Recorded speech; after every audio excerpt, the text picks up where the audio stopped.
హైదరాబాద్ లోని doctor Narayana college of hotel management లో 100% job guarantee 966365 అందమైన జీవితం కార్యక్రమానికి స్వాగతం. నమస్తే కళ్యాణ్ గారు. నమస్తే జయ గారు. నేను రివీల్ చేయటం కన్నా అసలు అనుష తను రెడీగా ఉంది మాట్లాడటానికి. ఫోన్లో కాల్ చేసేస్తానండి. తప్పకుండా మేడం. హలో అనుష, నమస్తే అండి. నేను జయానండి, అందమైన జీవితం ప్రోగ్రామ్ నుంచి మాట్లాడుతున్నాను. మేడం నమస్తే మేడం. నేను ఈ కాల్ కోసమే ఎదురు చూస్తున్నాను మేడం. ఎప్పటి నుంచో అసలు చేస్తారని అనుకోలేదు మేడం. డెఫినెట్గా ఖచ్చితంగా మాకు వచ్చే ప్రతి మెయిల్కి స్పందిస్తాము. కాకపోతే ముందు వెనుక ఆ ప్రయారిటీని ప్రకారం మాట్లాడుతూ ఉంటాము. రైట్, ఇంకా లేట్ చేయొద్దు మా. నాతో పాటు డాక్టర్ కళ్యాణ్ చక్రవర్తి గారు ఉన్నారు. ఎస్, మాట్లాడున్నాను. అనుష నమస్తే అమ్మా. నమస్తే సార్. ఎవరిది సమస్య? మీరే ఎట్లా నా పాపని నన్ను కలపాలి సార్. మా ఆయన కూడా నాకు కావాలి సార్. అంటే పాపను అడిగిన తర్వాత భర్తను అడుగుతున్నావు ఏంటమ్మా? నీ పెళ్ళి అయ్యి ఎంతకాలం అయింది? నీకు ఎంతమంది పిల్లలు? మీ వారు ఎక్కడున్నారు? చిన్నప్పుడు 8 years ఉండగానే నాకు మా ఫాదర్ ఎక్స్పైర్ అయ్యారు సార్. తండ్రి చనిపోయారు. అప్పటి నుంచి మా మమ్మీయే చాలా కష్టపడి నన్ను ఎక్కడెక్కడో పని చేసి చాలా కష్టపడి నన్ను డిగ్రీ వరకు చదివించారు సార్. మమ్మీ ఎంతో కష్టపడింది. ఈ రోజుల్లో ఒక అమ్మాయిని పెంచాలంటే ఎంత కష్టపడాలి సార్. ఒక అమ్మాయి, ఇంకెవరు లేరు? వేరే పిల్లలు ఎవరు లేరు? నువ్వు ఒక్కదానివే అమ్మకి? ఒక్కదాన్నే సార్. నేను కష్టపడి పెంచింది. నువ్వు ఎంతవరకు చదువుకున్నావు? డిగ్రీ చదివావా ఏంటి? డిగ్రీ వరకు చదివించింది సార్. నన్ను తండ్రి లేరు అనే లోటు లేకుండానే నన్ను పెంచింది సార్. తల్లి దైవంతో సమానం. వెనకాల ఏమైనా ఆస్తిపాస్తులు కానీ సొంత ఇల్లు అట్లా ఏమన్నా ఉన్నాయమ్మా? ఫైనాన్షియల్ ఒక హౌస్ అనేది ఉంది మేడం. డాడీ అలాగా చేసిన దాంట్లో, ఆయన సంపాదించిన దాంట్లో ఒక హౌస్ అనేది మటుకు ఉంది మనకు. అయితే మా ఫాదర్ చనిపోయాక తను వేరే పెళ్లి కూడా చేసుకోలేదు మేడం. ఇప్పుడు ఏమైందంటే తను నన్ను బాగా, నాకు ఒక మంచి సంబంధం చూసింది, పెళ్లి చేసింది. ఒక 1.5 years అయింది మేడం నాకు పెళ్లి చేసి. నాకు ఇప్పుడు ఒక 8 months పాప కూడా ఉంది మేడం. అయితే సార్ మమ్మీ నన్ను పెళ్లి చేసింది, చాలా గ్రాండ్ గా చేసింది. మంచిగా నేను పెళ్లి చేసుకుని వచ్చేసినాక ఏంటంటే తను రీసెంట్ గా ఒక 6 months దగ్గర పెళ్లి చేసుకుంది మేడం. తను కూడా ఒక రోజు వచ్చి ఇట్లాగా ఇన్విటేషన్ అది మాకు ఇచ్చి, ఇట్లా నేను పెళ్లి చేసుకుందాం అనుకుంటున్నానమ్మా అని చెప్పేసి అన్నారు. సో మేము కూడా అంతే ఓకే. తను కూడా ఇప్పుడు దాకా నా కోసం పెళ్లి చేసుకోలేదు, కష్టపడి పెంచింది, ఏ లోటు లేకుండా అన్ని నాకు ఇచ్చింది సార్. ఇల్లు కూడా అమ్మలేదు సార్. ఎందుకో పిల్ల కోసమే ఉంచుదామని అప్పు అడిగినా కూడా ఎవరు ఇవ్వకపోతే ఇల్లు కూడా తను అమ్మలేదు. పెళ్లి అనే ప్రస్తావన వచ్చిందా? లేదా నువ్వు ఎప్పుడన్నా అమ్మ నువ్వు పెళ్లి చేసుకోవచ్చు అని ఎప్పుడన్నా అన్నావా? ఇప్పుడు ఎందుకు వచ్చింది? పెళ్లి అయినటువంటి దగ్గర అసలు ఎప్పుడు లేదు సార్. తను ఎప్పుడు నాకు కూడా ఏమి షేర్ చేయలేదు. మేబీ తను కూడా చేసుకోవచ్చా లేదా అని ఆలోచించుకొని మరి డెసిషన్ వచ్చాక నాకు చెప్పిందో ఏమో గానీ ఎప్పుడు నాతో కూడా ఏం అనలేదు సార్. డైరెక్ట్ గా ఇన్విటేషన్ తీసుకుని వచ్చిన ఇవ్వటం ఏంటి? దానికి ముందు చెప్పలేదా అమ్మని ఇలా పెళ్లి చేసుకుంటున్నాను, పెళ్లి చేసుకోవాలని అనుకుంటున్నాను? అసలు ఆ వ్యక్తి ఎవరు? ఈ వయసులో నిన్ను చేసుకోవటానికి ఎవరు ముందుకు వచ్చారు? నువ్వు ఇష్టపడ్డావా, అతను ఇష్టపడ్డారా? అసలు మీ ఇద్దరు పరిచయం ఎప్పుడు అనేది బేసిక్ ఈ కంటెంట్ అనేది అమ్మ నీకు ఎప్పుడు చెప్పలేదా? డైరెక్ట్ ఇన్విటేషన్ తో వచ్చేసిందా? ఎప్పుడు చెప్పలేదు. ఒకసారి మటుకు ఇట్లా ఇన్విటేషన్ తీసుకొచ్చి చేసుకుందాం అనుకుంటున్నారు, ఏమంటారని అప్పుడు అడిగింది సార్. సో నువ్వు షాక్ అవ్వలేదమ్మా అప్పుడు? ఓకే, సంతోషకరమైన అంశమే, కానీ కొద్ది షాక్ అయ్యావా? అయ్యాం సార్. ఎందుకు అవ్వం సార్ అంటే అదేంటమ్మా ముందు చెప్పాలి కదా, ఇప్పుడు ఏంటి అని కూడా అన్నాం సార్. చేసుకోవటం డాక్టర్ గారు అన్నట్లు తప్పు కాదు, కానీ ఇప్పటికిప్పుడు చెప్పటం అనేది కొంత ఆలోచించాల్సిన విషయం. ఎందుకంటే ఇక్కడ 2 అంశాలమ్మా. అంటే ఒక సంతోషకరమైనటువంటి పరిస్థితి చాలా సందర్భాల్లో దిగ్భ్రాంతి కలిగించే అంశం కింద కూడా మారచ్చు. సో నీకు కూడా లోక జ్ఞానం ఉంటుంది కాబట్టి వచ్చే వ్యక్తిని కొద్దిగా నువ్వు కూడా అసెస్ చేయడానికి అవకాశం ఉంటుంది కదా. ఆ బేసిక్ అసెస్మెంట్ లేకుండా ఆమె డైరెక్ట్గా ఇన్విటేషన్ తీసుకొచ్చి ఇస్తే వచ్చే వ్యక్తి కరెక్ట్ వ్యక్తి కాకపోతే ప్రాబ్లం అవుతుంది కదా. అందు గురించి నేను అంటున్నా.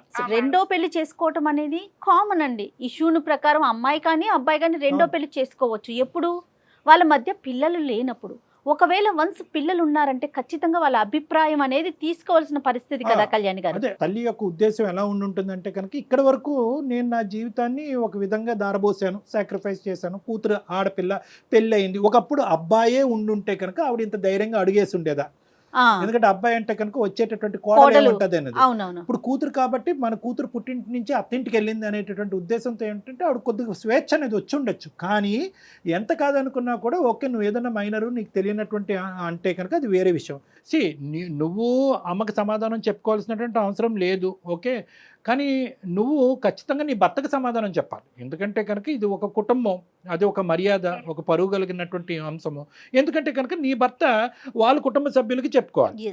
ఇన్విటేషన్ నీకు ఇచ్చిందా, భార్యాభర్తలు ఇద్దరికి ఇచ్చిందా? ఇద్దరికి సార్ వచ్చి ఇద్దరిని కూర్చోపెట్టే అప్పుడు నేను ఇట్లా డెసిషన్ తీసుకున్నాను అని అప్పుడు చెప్పారు సార్.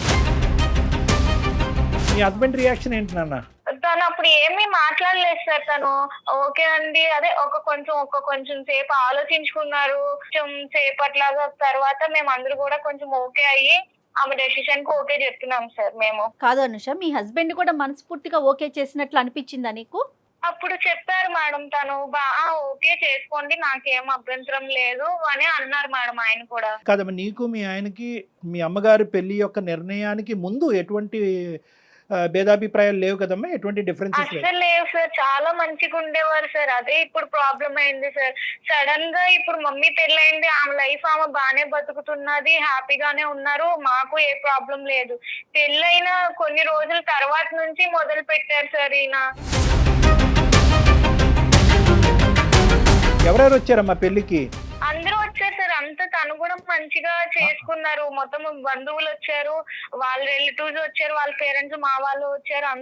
అందరూ ఉండగానే మంచిగానే చేసుకున్నారు సార్. అంటే ఏంటంటే అమ్మ తీసుకొచ్చిన విధానం ఖండించే విధంగా కొంతమంది సమాజంలో కొంతమంది చూస్తారు. ఈ వయసులో నీకు అంత అవసరమా అనే విధంగా ఇప్పటికీ కూడా అదే సమాజంలో మనం ఉన్నాం. ఇప్పటికి కూడా నిలదీసి నిందించి ఒక ఆడది అదే మగాడంటే ఇంకో విధంగా చూస్తారు. ఆడదైతే కనుక ఏమో నీకు ఇప్పుడు నీకు తోడు అవసరమా? తోడంటే కనుక చాలా చిన్న మాట, తోడు అవసరం అనరు మన సమాజం. ఇంకోటి అవసరమా అని అంటారు. అది నేను మాట్లాడను. అటువంటి సమాజంలో ఇటువైపు నీ వైపు వాళ్ళు, అమ్మ వైపు వాళ్ళు, ఎటొచ్చి లేనటువంటి వాళ్ళు ఎవరైనా ఉండుంటే కనుక బహుశా మీ చనిపోయినటువంటి మీ నాన్నగారి తరపున వాళ్ళు లేనటువంటి వాళ్ళు అయి ఉంటారు. మిగతా వాళ్ళందరూ కూడా తలాడించి ఎవరు ఖండించకుండా వేలెత్తి చూపెట్టకుండా ముందుకు వచ్చారు అంటే కనుక చాలా గర్వకారణం, చాలా సంతోషకరమైనటువంటి. ఇక్కడ ఎవరన్నా హర్షించాలి అంటే కనుక ముఖ్యంగా మీ హస్బెండ్ తరపు వాళ్ళని హర్షించాలమ్మా. పెళ్ళైన కొన్ని రోజుల నుంచే నాకు టార్చర్ మొదలు చేశారు మేడం. మీ మమ్మీ అలా చేసుకుంటది, ముందు చెప్పలేదు, ఇంకా అన్ని పాతవన్నీ తవ్వుకుంటూ వస్తున్నాడు మేడం తను రోజుకో రకంగా. అదేంటమ్మా ఎలా మారిపోయాడమ్మా? అదే నాకు అర్థమైతలేదు సార్. మరి సడన్ గా ఆయనలో ఎందుకు మార్పు వచ్చిందో నాకు అర్థం కావట్లేదు. మా అమ్మ ఫోన్ చేస్తే చిరాకు పడ్డం, ఫోన్ పిలుస్తుంటే చిరాకుగా మాట్లాడడం, కాల్స్ కట్ చేయడం, అట్లా అంతా చేస్తున్నారు సార్. ఒక రోజు ఇంకా ఇలాగే మాట అనుకుంటుంటే ఎందుకండి మీరు అప్పుడంతా మాట్లాడుకుంటే ఇప్పుడు ఇలా మాట్లాడుతున్నారు అంటే కూడా గొడవ చేసేసి నన్ను బయటికి గెంటేశాడు సార్. బయటికి గెంటేశాడమ్మా? అవును సార్. నేను 1 month నుంచి మా ఫ్రెండ్ ఇంట్లో ఉంటున్నాను సార్. మా పేరెంట్స్ కూడా నేను చెప్పలేదు. బిడ్డ పాపని డే కేర్ లో వేసాడంటే సార్. సరే 2-3 రోజుల్లో మళ్ళీ పిలుస్తారులే, కోపంలో ఉన్నారు కదా అని నేను అనుకున్నాను సార్. చంటి బిడ్డని అతను సరే డే కేర్ లో పెడతాడు, ఎక్కడ పెడతాడు కాదు, తల్లిని బిడ్డని దూరం చేయవలసిన అవసరం ఏముంది? అంత కర్కోటకమైన మనస్తత్వం కేవలం మీ అమ్మగారి పెళ్ళే దీనికి కారణమా, ఇంకేమైనా ఉందా? అదొక్కటే సార్. అసలు ఏ ప్రాబ్లము లేదు, అంతా మంచిగా ఉండే వాళ్ళం. ఇప్పుడు నా బిడ్డ మీ మమ్మీ ఇట్లా పెళ్లి చేసుకుంది, ఈ వాతావరణంలో పెరిగితే నా బిడ్డ ఏమైపోవాలి, తను ఎట్లా పెరుగుతుంది, ఏదేదో మాట్లాడుతున్నాడు సార్ నన్ను. మీ అమ్మగారు పెళ్లి కూతురు అయ్యేటప్పటికి ఎంత కాదనుకున్నా కూడా, ఎంత ఇక్కడ అక్కడ బ్యాలెన్స్ చేయాలని అనుకున్నా కూడా, ఆవిడ ఇంకో ఇంటి కోడలు అయ్యేటప్పటికి ఆవిడకి వేరే ఇంపార్టెన్స్ పెరిగింది. అక్కడ ఆ భర్తను చూసుకోవాలి, కొత్తగా వచ్చేటటువంటి భర్తను చూసుకోవాలి, వచ్చేటటువంటి ఆ కుటుంబానికి మర్యాదలు చేసుకోవాలి. సో బహుశా ఈ బ్యాలెన్స్ చేసుకోవటంలో ఎక్కడైనా అల్లుడు గారు అనే ఈ స్థానాన్ని కొద్దిగా నెగ్లెక్ట్ జరిగిందా, ఇతని ఇంపార్టెన్స్ తగ్గిందా? ఎందుకంటే కనుక ఇతని వెనకొకటి ముందొకటి వేసే వేషధారణ ఇతనికి ఉంది అనేటటువంటిది నీ మాటలో చెప్పలేదు. ముందు నుంచి మేము బాగానే ఉన్నాం, ఎక్కడో చోట అతను నెగ్లెక్ట్ చేయబడ్డాడా, హర్ట్ అయ్యాడా, అతని మనసు గాయపడిందా? ఎంత గాయపడినా కూడా చంటి బిడ్డను దగ్గర పెట్టుకుని తల్లిని మెడపట్టుకుని బయటకు కంటడం అనేది అది మూర్ఖత్వం. మీ అత్తగారు మామగారితో ఏమన్నా మాట్లాడి ఇక్కడ జరిగే పరిస్థితిని వివరించావా? లేదు సార్. అసలు వాళ్ళకు కూడా ఏం చెప్పలేదు సార్. మేము ఎవరికి చెప్పలేదు. అమ్మ వాళ్ళకి చెప్తే తనే ఏదో ఇప్పుడిప్పుడే తను ఏదో పెళ్లి చేసుకుని ఇన్నాళ్ళు కష్టపడి పెళ్లి చేసుకుని హ్యాపీగా ఉంది, తనని ఎందుకు డిస్టర్బ్ చేయడం అని నేను అదేంటమ్మా, తనకు కూడా నువ్వు- ఏమీ చెప్పలేదు. నువ్వు చంటి బిడ్డని అక్కడ వదిలేసి ఇంట్లోంచి బయటకు అడుగు పెడితే కనుక నెల రోజులు అయ్యిందని అంటున్నావు. నువ్వు ఎక్కడున్నావు అన్నది మీ అమ్మకి తెలియదా? నీ బాధను మీ అమ్మకి చెప్పుకోవా? చెప్పాలి కదా అనుష. చెప్పలేదు సార్, నేను ఎందుకు అమ్మని డిస్టర్బ్ చేయడము అని చెప్పి నేను చెప్పలేదు. అలా కదమ్మా, అమ్మ అడుగుతుంది కదా, బిడ్డ ఏడు పినిపించట్లేదు, అల్లుడు గారు ఎక్కడున్నారు, అల్లుడు గారితో మాట్లాడాలి, వీడియో కాల్ చేస్తే బిడ్డను చూస్తాను అని అమ్మ అంటది కదా. మరి ఇవన్నీ ఎలా దాచిపెట్టావు ఈ నెల రోజులు? అంటే తను కూడా ఏమి నాకు ముందు చేసినంతలాగా కాల్ అది చేయటం లేదు సార్.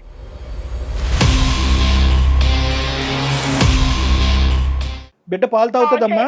తాగుతారు సార్. నేను డే కేర్ కి వెళ్ళినా కూడా నా ముందే ఏడుస్తూ ఉన్నా కూడా వాళ్ళు నన్ను అలౌ చేయలేదు సార్, ఈ డే కేర్ వాళ్ళు కూడాను.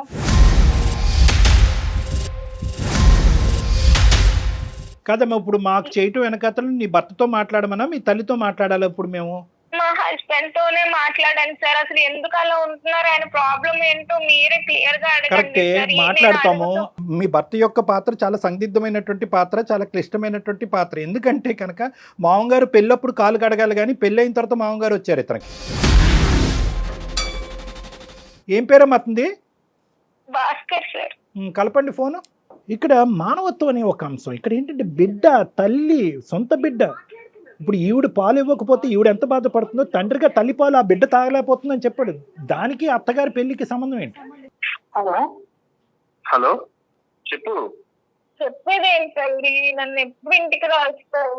కాదు, నీకు ఎన్నిసార్లు చెప్పిన అర్థమైతే లేదా? ఫోన్ చేయొద్దు అని చెప్పిందా నీకు? ఎందుకు చేస్తున్నావు మాట్లాడి? నాకొచ్చేముందండి, మా అమ్మ పెళ్లి చేసుకుని వెళ్ళిపోయి ఆమె హ్యాపీగానే ఉంది కదా, మన జీవితం ఎందుకండి? అట్లని కాదు. ఇప్పుడు నేను నీకు చెప్పింది ఏంది, నాకు నువ్వు వద్దు, నాకు నువ్వు అవసరం లేదు, నాకు పాప ముఖ్యం, పాపని నేను చూసుకుంటున్నా, నువ్వు అవసరం లేదు. నీ జీవితం నువ్వు బతుకు, మీ అమ్మ జీవితం మీ అమ్మ బతికినప్పుడు నీ జీవితం నువ్వు బతకడానికి ఏంది?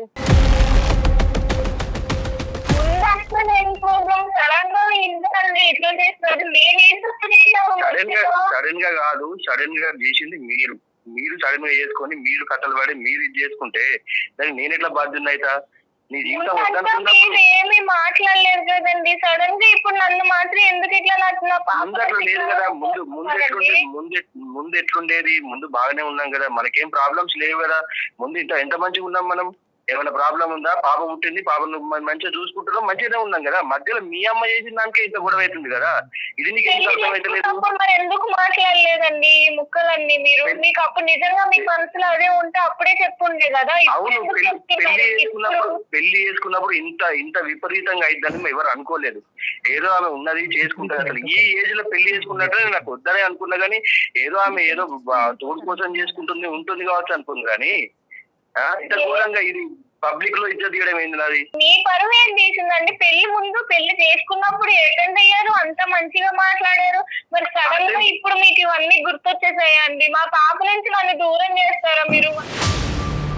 భాస్కర్ గారు, నా పేరు డాక్టర్ కళ్యాణ్ చక్రవర్తి. నేను మానసిక వైద్య నిపుణుడిని, సైకియాట్రిస్ట్. అందమైన జీవితం అనే కార్యక్రమం సుమన్ టీవీ నుంచి మాట్లాడుతున్నాం అండి. నమస్కారం. అంటే ఆవిడ చాలా ఒక బాగా దుఃఖమైనటువంటి పరిస్థితిలో మాకు ఫోన్ చేసింది. బిడ్డ లేనటువంటిది, కుటుంబం లేని. అందులో ఏంటంటే చెప్పుకోవటానికి యూజువల్గా ఇటువంటి పరిస్థితులు వస్తే కనుక ఆడపిల్లలు తల్లింటికి వెళ్తారు. బిడ్డను కూడా మీరు లాగేసుకుని గుంజేసుకుని పాలు ఇచ్చేటటువంటి తల్లిని కూడా దూరం పెట్టి చెప్పలే. అది మాకేంటంటే ఆ పరిణామం, ఆ కాన్సిక్వెన్స్ ఒకటే అతి భయంకరంగా కనిపించేటప్పటికి ఇదేంటమ్మా దేవుడు లాంటి మనిషి రాక్షసుడి కింద మారిపోయాడని అంటున్నావు, ఏంటో ఒకసారి ఫోన్ కలపమంటే భాస్కర్ కలిపింది ఫోను.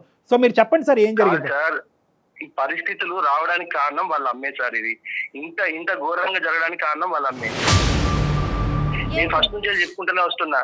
ఆమె మేము మంచిగా ఉండేవాళ్ళం సార్, మా సంసారం బాగుండేది, అసలు మేము ఎవరికి ఏం చేసేవాళ్ళం కాదు, మంచిగా ఉండేవాళ్ళం సార్.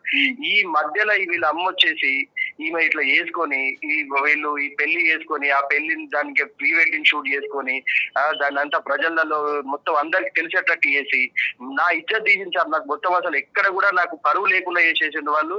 నేను ఆఫీస్కి వెళ్తే ఆఫీస్ లో కూడా వాళ్ళ నన్ను అదే అడుగుడు, మీ అత్త ఈ ఏజ్ లో పెళ్లి చేసుకోవడమేంద్రా, మీ మామ కొత్త మామ ఎట్లుండాలి, ఇట్లా అడుగుతుంటే నాకు ఎంత బాధ ఉంటుంది సార్. మీ దగ్గరకు వచ్చింది, ఇది కూడా పెద్ద ఇప్పుడు ఇష్యూ సార్. ఇప్పుడు మీ దగ్గరకు వచ్చి టీవీలలో పెట్టి అక్కడ పెట్టి ఇక్కడ పెట్టి భాస్కర్ గారు, అందమైన జీవితం జయాన్ని మాట్లాడుతున్నానండి. మీరు ఎక్కడా కూడా కనిపించరు, మీ వివరాలు ఎక్కడా చూపించమండి. జస్ట్ ఫోన్ కాల్ లో మాత్రమే మీరు ఉంటారు. తనకి ఏం చెయ్యాలో తెలియక పాలుపోక మాకు కాల్ చేసింది. నేను చాలా మానసిక క్షోభ అనుభవిస్తున్నాను. అయ్యో మాకు అర్థమవుతోందండి, మీ బాధ అర్థమవుతోంది. ఏమండి భాస్కర్ గారు, ఒకటే భాస్కర్ గారు, అస్సలు సమస్య లేదు, సమస్య లేదు. 2.5 సంవత్సరాలు బట్టి 1 సైడెడ్ ఎక్కడా కూడా మేము లేదు.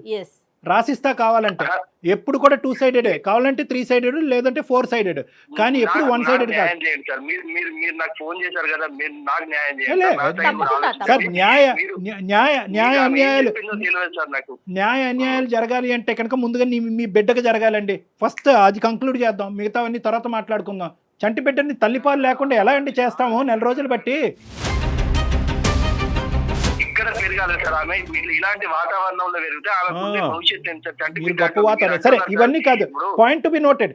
మీరు ఆవిడ వచ్చినటువంటి విధానం పద్ధతి కరెక్ట్ కాదు, దాన్ని మేమే ఖండిస్తున్నాం. ముందు చెప్పకుండా ఏదో గుడికి వెళ్తున్నాను అన్నట్టుగా పెళ్లి చేసుకుంటున్నానని చెప్పి ఇన్విటేషన్ ఇవ్వటం అనేది ఆశ్చర్యం కలిగేటటువంటి అంశం. కొద్దిగా మెచ్యూరిటీ ఉండాలి. ఇక్కడ కూతురికి ఇన్విటేషన్ ఇవ్వట్లేదు, కూతురికి సంబంధించిన భర్తకు కూడా అల్లుడికి కూడా ఇన్విటేషన్ ఇవ్వటుంది. ఇదేంటంటే ఆవిడ చేసేటటువంటిది ఆవిడ పాయింట్ ఆఫ్ వ్యూలో ఇప్పటి వరకు త్యాగం చేసినటువంటి జీవితంలో కూతురు ఇంట్లోంచి బయటకు వెళ్ళిపోయిన తర్వాత ఒంటరి జీవితం అనుభవించలేక ఒక ఆడదానికి లేదా ఒక మగాడికి ఒక తోడు ఉండాలి. కాబట్టి వాళ్ళు ఇష్ట ప్రకారం వాళ్ళు పెళ్లి చేసుకుంటారు. అది నేను ఖండించట. అది వినండి, ఒక్క నిమిషం, నేను ఒకే పాయింట్ మిమ్మల్ని అడుగుతున్నా. అప్పుడు ఒప్పుకున్నారా లేదా? మీరు అప్పుడు ఒప్పుకున్నారా లేదా? తోడు ఉండాలంటే ఒక దగ్గర ఉంటారు, వాళ్ళు కలిసి ఉంటారు, వాళ్ళు ఒక ఇంట్లో ఉంటారు, గుట్టు చప్పుడు కాకుండా ఉంటారు. కానీ సార్ ప్రీ వెడ్డింగ్ షూట్ ఎవరు చేసుకుంటారు సార్? ఏ ఏజ్ లో చేసుకుంటారు సార్? మీరు చెప్పండి, మీరు నాకు న్యాయంగా. సో ప్రాబ్లం పెళ్లిది కాదు, ప్రీ వెడ్డింగ్ షూట్ది. అంటే మీరు చెప్పారా, అత్తమ్మ మీ పెళ్లికి నేను వస్తాను, నేను అక్షింతలు వేయకపోయినా కూడా మిమ్మల్ని దీవిస్తాను, లేదంటే అందరితో పాటు కూర్చొని పప్పన్నం తింటాను, కానీ ప్రీ వెడ్డింగ్ షూట్ మాత్రం చేయొద్దు, తర్వాత శోభనం కూడా చేసుకోకూడదు అని చెప్పారా? ఆ కండిషన్ రాసిచ్చారా? సార్ మా అత్త కాదు సార్, మా అమ్మలాగా భావించిన అమ్మలాగా భావించి ఆమె తెచ్చుకొని చేసుకుంటే ఆమె చేసిన పనికి నాకు అసలు ఎక్కడ తలెత్తుకోకుండా చేసింది సార్ ఆమె. సో మీ లెక్క ప్రకారం ఏంటంటే పెళ్లి అనేటటువంటి దానికి మీకు అభ్యంతరం లేదు, కానీ పెళ్లి అనేటటువంటిది గుట్టు చప్పుడు కాకుండా మూడో కంటికి తెలియకుండా చేసుకోవాలి అని అంటారు మీరు, అంతేనా? అంతే కదా సార్, అంతే. ఇప్పుడు పెళ్లి అనేది గుట్టు చప్పుడు కాకుండా చేసుకోవాలి. ఈ ఏజ్ లో చేసుకుంటున్నప్పుడు మరి ఎవరున్నారు ఇట్లేదు వాళ్ళ భార్య తప్పుడు చేసుకోవడానికి ఇదేమి తప్పుడు రిలేషన్ కాదు కదా సార్. ఆమె మీద ఆమె కూతురు జీవితం కూడా ఆధారపడింది మేడం. అది ఎందుకు ఆలోచించట్లేదు ఆమె? రైట్ భాస్కర్ గారు మీ మాటను బట్టి నాకు అర్థమైంది చెప్తాను. పెళ్లి చేసుకోవటం వరకు ఓకే, ఇలాంటి చిన్న పిల్లల్లాగా ప్రీ వెడ్డింగ్ షూట్లు చేయటం లేకపోతే నలుగురిలోకి నానటం అనేది మీకు నచ్చలా, అది ఆ ఇంపాక్ట్ మీకు పడింది, అంతేనా? కాదు, ఇప్పుడు హనీమూన్ కి వెళ్తున్నారు మేడం, హనీమూన్ కి వెళ్ళారు వాళ్ళు, మేము కూడా వెళ్ళలేదు మేడం హనీమూన్ కి. మీకు అయిందండి ప్రీ వెడ్డింగ్ షూట్ హనీమూన్? మీకు అవ్వలేదా? లేదు సార్, హనీమూన్ లేదు, ప్రీ వెడ్డింగ్ షూట్ లేదు. మేము ఆమె వాళ్ళు కొంచెం ఉన్న వాళ్ళు కాదు అని చెప్పేసి మేము ఏదో గుట్టి చప్పుడు కాకుండా మేము చేసుకొని మేము మంచిగా ఉంటే మా ఖర్చులు ఎందుకని మేముంటే ఆమె ఈ ఏజ్ లో పెళ్లి చేసుకొని ఈ ఏజ్ ప్రీ వెడ్డింగ్ షూట్ చేసి హనీమూన్ కి వెళ్ళి ఆమె కార్డులు చూస్తే మీరు పరిచయం లేదు సార్. ఇక్కడ చూడండి సార్, కార్డు మేము కూడా అట్లాంటి కార్డు కొట్టలేదు సార్. అంత గ్రాండ్ గా చేసుకున్నారు వాళ్ళు పెళ్లి. అది అంటే వీళ్ళని చూసి ఇప్పుడు తోడు కావాలన్న తోడు అంటే ఎట్లుంటారు సార్? ఒకరికొకరు తోడు. ఈ ఏజ్ లో కృష్ణారామ అనుకునే ఏజ్ లో ఆమె అట్లా కృష్ణారామ అనుకుంటే పెళ్లి చేసుకోవచ్చండి. కృష్ణారామ అనుకున్న వాళ్ళు పెళ్లి చేసుకోకూడదా, లేదంటే పెళ్లి చేసుకున్న వాళ్ళు కృష్ణారామ అనుకోకూడదా? అది లెక్క కాదు. నెంబర్ 1 వెడ్డింగ్ ఒకటే భాస్కర్, విత్ డ్యూ రెస్పెక్ట్స్, నీకు మాటకు అడ్డుకొస్తున్నాను, కొద్ది పెద్ద మాటలు వాడుతున్నాను. నాకంటే చిన్నవాడివి, ఒక 2 మాటల్లో నేను కరెక్ట్ చేయాలి. ఎందుకంటే ఇప్పుడు వరకు నిన్ను దేవుడు అన్నట్టే మీ ఆవిడ చెప్పింది, దేవుడు అన్నట్టే మేము ట్రీట్ చేయాలనుకుంటున్నాం. ఇక్కడ ప్రాబ్లం ఎక్కడ వచ్చిందంటే పెళ్లి వల్ల ప్రాబ్లం వచ్చలేదు, పెళ్లి చుట్టూరు ఉన్న గ్రాండియో ఉంది చూడండి. అంటే ఏంటంటే ఆ హైఫైడ్ పెళ్లి, అది ఖచ్చితంగా మీ పెళ్లి కంటే అది ఓవర్టేక్ చేసింది. అది బహుశా ఏంటంటే మీ అత్తగారు నిలవరించవలసింది, ఏమండి ఇంత హైఫైడ్ వద్దు, మనం ఏదో రొటీన్గా చేసుకుందాం అని చెప్పి వాళ్ళ భర్తకు చెప్పి ఉండొచ్చు. ఇక్కడ ఖచ్చితంగా వచ్చినటువంటి ఖర్చు ఎవరు పెట్టారు అంటే కనుక అతను పెట్టుకున్నాడు. ఇప్పుడు ఏంటంటే అతని మాట మీ అత్తగారు కాదనలేకపోయిందేమో.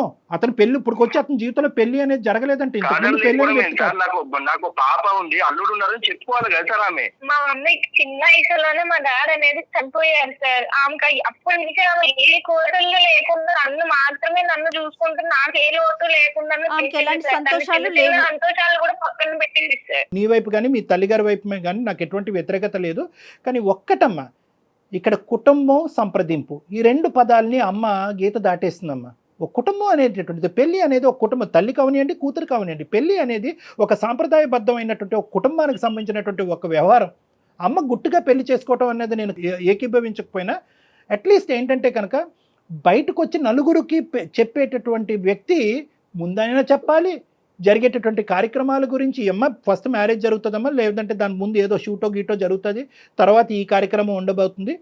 ఇలా చేసుకుంటే కనుక ఆర్భాటం ఎక్కువ అవుతుందేమో, అందరు కన్ను పడుతుందేమో, నలుగురు 4 విధాలుగా మాట్లాడుకుంటారేమో. నాకు అలా మాట్లాడుకున్నా నాకు అభ్యంతరం లేదు. నా కూతురుకు సంబంధించినటువంటి కుటుంబ సభ్యులు అలా మాట్లాడకూడదనే ఆలోచన నాకుంది. నీ అభిప్రాయం ఏంటమ్మా?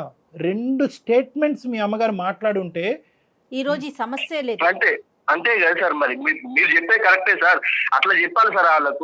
వాళ్ళకు అర్థం కావట్లేదు. అంటే వాళ్ళని కలిపి మీరు విడిపోతారా? మేడం ఇప్పటి వరకు జరిగింది చాలు మేడం. నా పాప జీవితం ముఖ్యం, నాకు పాప భవిష్యత్తు ముఖ్యము. ఈ పాప ఆమె దగ్గర పెరిగితే మాత్రం అట్లనే తయారైంది. ఏమన్నా అర్థం ఉందా? ప్రీ వెడ్డింగ్ షూట్, హనీమూన్ జరగకపోతే అక్కడ ఆవిడ దగ్గర పెరగచ్చు. పెళ్లి చేసుకున్న వ్యక్తి ప్రీ వెడ్డింగ్ హనీమూన్ చేసుకుంటే మాత్రం పెళ్ళి అక్కడ అది చండాలమైన కుటుంబం. ఆ కుటుంబంలో నీ కూతురు పెరిగితే చెడిపోద్ది. ఏం లెక్క అయ్యా ఇది? ఏ కాలంలో ఉన్నాం మనం? అయినా వాళ్ళు మాతో కూడా లేరు, ఎక్కడో వేరే ఊరు వెళ్ళి బతుకుతున్నారు మేడం. అప్పుడప్పుడు ఫోన్లు మాట్లాడుకుంటాం. నీ కోపం ఉండొచ్చు భాస్కర్, నీ కోపం ఉండొచ్చు. మీ అత్తగారితో మాట్లాడటం మానేసాయి. ఏమైనా ఉంటే మీ అమ్మ చనిపోయింది అనుకో, మీ నాన్న చనిపోయారు, మీ అమ్మ చనిపోయింది అనుకుని వదిలేస్తున్నాడు సార్.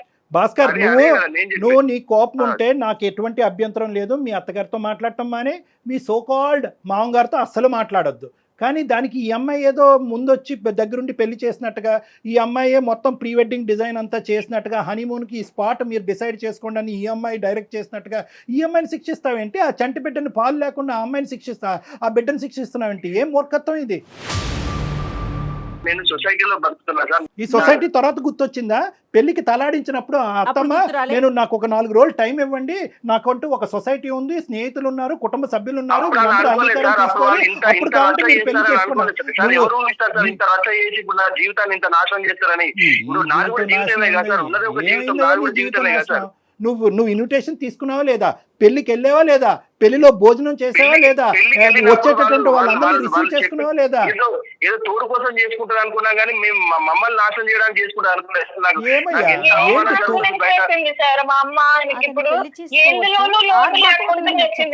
భాస్కర్, ఇప్పుడు మీరు చేసే పని ఎలా ఉందో తెలుసా? అనుషని వాళ్ళ అమ్మతో మాట్లాడటానికి లేదు. అనుష బిడ్డ దగ్గరికి, అంటే ఇటు పక్క ఇప్పుడు మీరు ఇద్దరు తల్లుల్ని వేరు చేస్తున్నారబ్బా భాస్కర్. ఆలోచించండి మేడం. మీరు వాళ్ళ గురించి ఆలోచిస్తున్నారు మేడం. నా జీవితం ఇప్పుడు నా ఇంట్లో నేర్చుకుంటే నా దగ్గర ఉన్న అందరూ అదే అంటుంది మేడం. నా చుట్టాలలో నా ఫ్రెండ్స్ లలో నా పరువేం కావాలి మేడం. వాళ్ళ గురించి ఆలోచిస్తే భాస్కర్, ఎవరన్నా ఏదన్నా వాక్కొని అదాన్ని అనవసరం. ఇక్కడ 2 ఫ్యాక్ట్స్ చెప్తాను భాస్కర్, తర్వాత మీరు మాట్లాడండి మీ మనసులో ఫైనల్గా ఏముందన్నది. మీకు అవమానం పట్టడం అనేది ఎంత నిజమో, ఈరోజు అక్కడ తల్లి నుంచి ఈ అమ్మాయిని దూరం చేయటం కానీ, లేదంటే నీ భార్యని సొంత బిడ్డ నుంచి దూరం చేయటం అనేటటువంటిది చాలా క్రూరమైనటువంటి అంశం. అంతకంటే పెద్దవాడు ఏదన్నా ఉంటే అక్కడ నేను పెట్టాలి. చాలా మీ అవమానం అనేది ఒక ఎత్తు, కానీ ఈ క్రూరమైనటువంటి చర్యకి మీరు ఏంటి అనేది మీరు మర్చిపోయి మానవతా విలువలని తీసి పక్కన పెట్టేసి ఫైనల్గా ఇక్కడ సఫర్ అవుతుంది నా బిడ్డే అనేటటువంటి యాంగిల్ కూడా పక్కన పెట్టేసి సొసైటీ అవమానకరంగా చూస్తుంది అనేటటువంటి సొసైటీ అనే అంశంలో మీరు కంప్లీట్గా మునిగిపోతున్నారు. ఈరోజు ఏ సొసైటీ ఇప్పుడు ఈ చర్యని హర్షిస్తుంది? అరే, మా అత్తగారు వెళ్ళి కొత్తగా పెళ్లి చేసుకుంది, హనీమూన్కి వెళ్ళింది కాబట్టి ఈరోజు మా అత్తగారి మీద తీసుకోవాల్సినటువంటి పగ నా బిడ్డ మీద, నా భార్య మీద తీసుకున్నాననే అంశాన్ని వెళ్ళి మీ మొత్తం సొసైటీకి టామ్ కొట్టుకుంటూ చెప్పండి. మీతో పాటు నేను వస్తాను. ఏమంటుంది ఆ సొసైటీ చూద్దాం. సార్ మీరు పెద్ద వ్యక్తిగా మధ్య నుంచి అడుగుతున్నారు కాబట్టి సార్ నేను మీకు చెప్తున్నా సార్. నాకు అనుష వాళ్ళ అమ్మకు సంబంధం లేదు, నాకు వాళ్ళు చనిపోయిండ్రు, నాకు వాళ్ళు ఎవరు అక్కడ లేదు అని రమ్మని సార్ నేను తీసుకుంటా సార్. నేను సార్ ఏంటి సార్, నాకు అంత పెద్ద శిక్ష వేస్తున్నాడు ఆయన. నా బిడ్డకి నేను ఎలాగో, మా మమ్మీకి కూడా నేను అలానే కదా. హలో, నా బిడ్డకి దూరం చేస్తారు. భర్త పిల్లలు అవసరం లేదా నీకు? భర్త పిల్లలు అవసరం లేదా నీకు? మీ అమ్మే ముఖ్యమైతే మరి ఆడికే వెళ్ళు. మరి నువ్వు మధ్యలో మళ్ళీ ఎందుకు ఫోన్ చేపిస్తున్నావు? మళ్ళీ ఎందుకు వస్తా అంటున్నావు?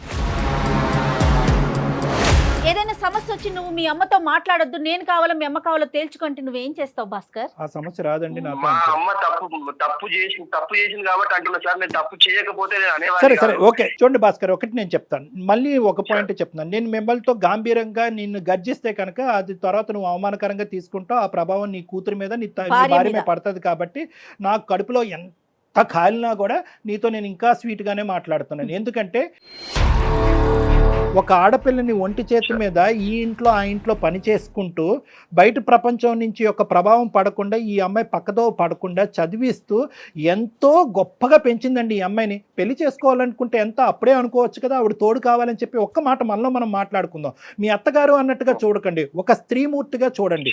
ఒక స్త్రీమూర్తి చేసేటటువంటి త్యాగాన్ని మనం ఎందుకు గుర్తించము? అదే ఒక మగాడు భార్య చనిపోయినటువంటి 6 నెలలు సంవత్సరం తిరగక ముందే పెళ్లి చేసుకుంటే కనుక అవునండి తోడు కావాలి కదండి, వంట చేయడానికి ఒక ఆడది కావాలి కదండి, బట్టలు ఉతకడానికి ఒక స్త్రీ కావాలి కదండి అని అంటారు. అదే ఒక ఆడది ఒక పెళ్ళి అయిన తర్వాత పెళ్లి చేసుకుంటే కనుక ఎందుకు చేసుకుంటుంది? అంత ఆర్భాటం అవసరమా? గుట్టు చప్పుడు కాకుండా చేసుకోవాలి కానీ అంత ఆర్భాటం చేసుకుని చేయవలసిన అవసరం ఏం చెప్పి ఒక పక్క నుంచి తల ఊపుతూనే ఉన్నాం పెళ్లికి, ఇంకో పక్క నుంచి ఖండిస్తూనే ఉన్నాం. దాని ప్రతిఫలం, దానికి పనిష్మెంట్ ఎవరంటే కనుక ఆ అమ్మాయి కన్నటువంటి బిడ్డ. ఏ బిడ్డనైతే కనుక అల్లారు ముద్దుగా ఇప్పటి వరకు కాపాడుకుంటూ వచ్చిందో ఈరోజు తన పెళ్లి వల్ల ఈ బిడ్డ బయటకు వెళ్ళి ఉంటుందంటే కనుక గుండెకి చచ్చిపోద్దండి ఆ తల్లి.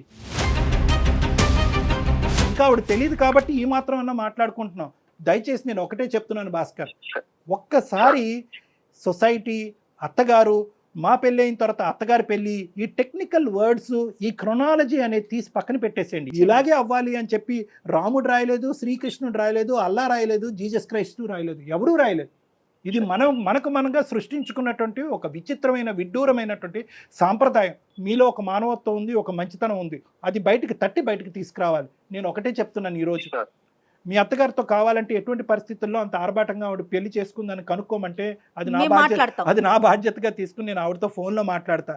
ఆవిడతో సున్నితంగా మీ ఇద్దరి మధ్యన జరిగినటువంటి గొడవను ఆవిడకి వివరిస్తా. ఆవిడ చేసింది ఏమన్నా చాలా ఒక స్పీడ్ యుగానికి సంబంధించినటువంటి ఒక అంశం, అది మీరు జీర్ణించుకోలేకపోతే దానికి ఆవిడ తరపున ఏమైనా అపాలజీ చెప్పాలన్నా చెప్పకూడదు, తప్పు. ఏదైనా ఉంటే కనుక మీ ఇద్దరు కలవటానికి ఆవిడ ఏమైనా పాత్ర పోషించాలనే అంశం ఉన్నా కూడా ఆవిడ పాత్ర పోషించే విధంగా నేను చేస్తాను. కానీ దయచేసి నీకు ఇద్దరు 2 చేతులు జోడించి చెప్తున్నాను, ఇమీడియట్గా నీ భార్యని, నీ కూతుర్ని, అందరినీ ఒకే ఇంట్లో ఉండే విధంగా అందరినీ వెనక్కి తెచ్చుకోవాలని నా విజ్ఞప్తి. ఆ బిడ్డని ఇంకే ఇబ్బంది పెట్టద్దు, ఆ చంటి బిడ్డని. నాకు ఎక్కడ అంటే ఈ సమాజంలో ఈ టైప్ లో ఇలా చేయడం అనేది తప్పు అన్నది అనిపించింది సార్. ఒక ఇష్యూ ఏంటంటే భాస్కర్, నేను చెప్పేది ఈరోజు what ever happened is irreversible. ఈరోజు వెనక్కి వెళ్ళి హనీమూన్ డేస్ వెనక్కి తీసేయలేం, వెనక్కి వెళ్ళి ప్రీ వెడ్డింగ్ షూట్ తెగ్గొట్టేయలేం, పెళ్లిని తెగ్గొట్టలేం. వాళ్ళిద్దరూ హ్యాపీగా ఉన్నారు, ఇప్పటికైనా ఆవిడని బతకనిద్దాం, మనం ఆ స్వీట్ మెమరీస్ లో ఆవిడని బతకనిద్దాం. మీరు చెప్తున్నారు కాబట్టి సార్, మీరు ఆమెను పిలిపియండి, మాట్లాడండి. కాబట్టి మీరు చెప్పండి ఒకసారి, నేను కూడా మిమ్మల్ని కలుస్తాను సార్. అనుష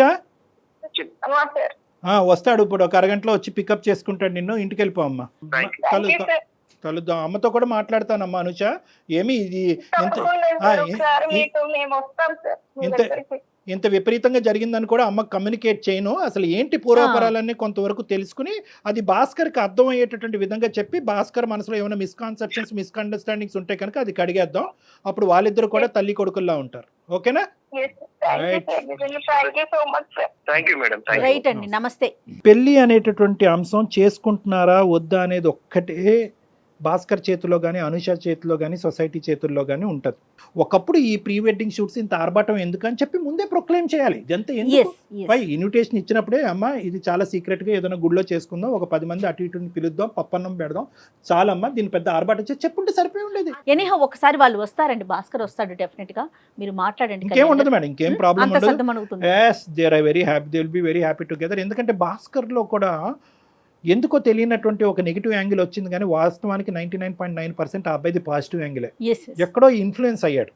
ఆ ఇన్ఫ్లుయెన్స్ ఎఫెక్ట్, ఆ ఇన్ఫ్లుయెన్స్ మనం ఈ కౌన్సిలింగ్ ద్వారా కడిగేసాము. ఇంకొద్దిగా ఆ తల్లి గారి ద్వారా మాట్లాడిపించి, బాబు భాస్కరు ఇది పరిస్థితి అని ఆవిడ చేత ఒక 2 మాటలు చెప్పుంటే కనుక అయిపోతుంది. ఇంత గొప్ప ఫ్యామిలీ ఇంకెక్కడ ఉండదు. సూపర్ అండి. రైట్ కళ్యాణ్, నమస్తే. సికింద్రాబాద్ లోని doctor Narayana college of hotel management లో 100% జాబ్ గ్యారంటీ. 9663653653